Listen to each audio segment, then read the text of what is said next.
Hello everyone, welcome back. So in this section, what we are going to do is we are going to take a look at how we can use scattered geometry and use that as scales or convert that into scales. So for instance, sometimes you have a geometry like this, which might be easier to just scatter using Houdini or whichever platform you use. Maybe sometimes it's easier to just scatter geometry rather than painting one by one. To scatter geometry first and then convert that into scales. So it is pretty straightforward. What I have done here, I just give a quick rundown on that. I extracted an edge from there, convert that into a group, edge group, then convert or extracted curve from that, and then did a resample so that you can control the instance or the copy points. Now, I'm using an orient along curve to get an up axis so that you can use it to scatter in the right direction. Then one other thing I'm doing is I'm using the curve view attribute from the resample node, and I'm doing a remap so that it's black on both sides and we have value in the center. Or I'm controlling the values here, you can see, using the curve ramp.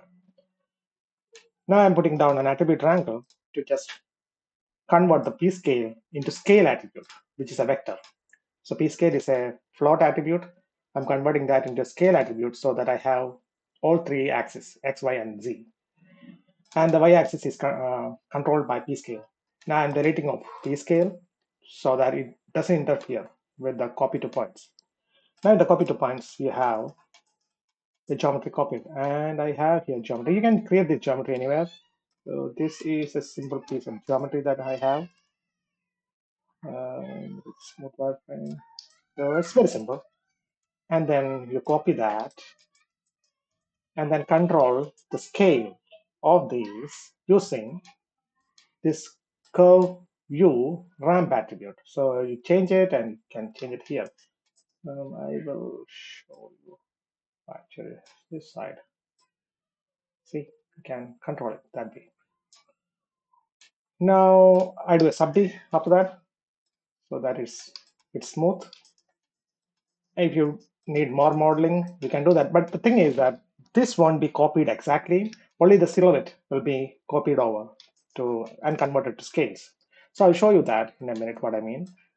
Now for topo scales, if you hover over your input, you can see in topo scales. So you can make use of this. Now I'll take this and before that, let me.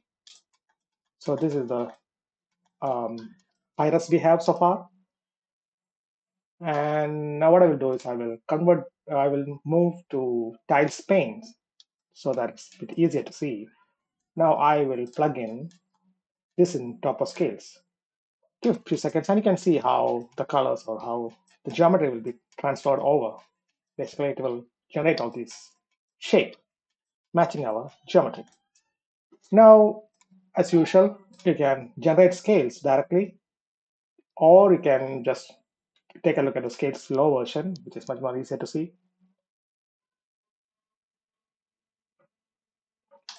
So I'm still using partition, so that's why it's like this, the only the head part.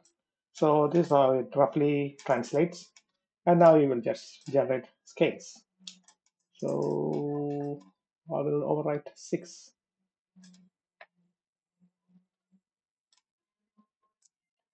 So here is it. So it took me around 1 minute to generate all these. And you can see the scales generated with geometry, different types of scales, painted scales, and everything working together. Now it requires a lot of cleanup. So in the next step, we will take a look at how to get better out of this by doing a bit more of cleanup. It's a manual process, so I'll do a quick version to show you how to get the most out of it. Cool. Thank you.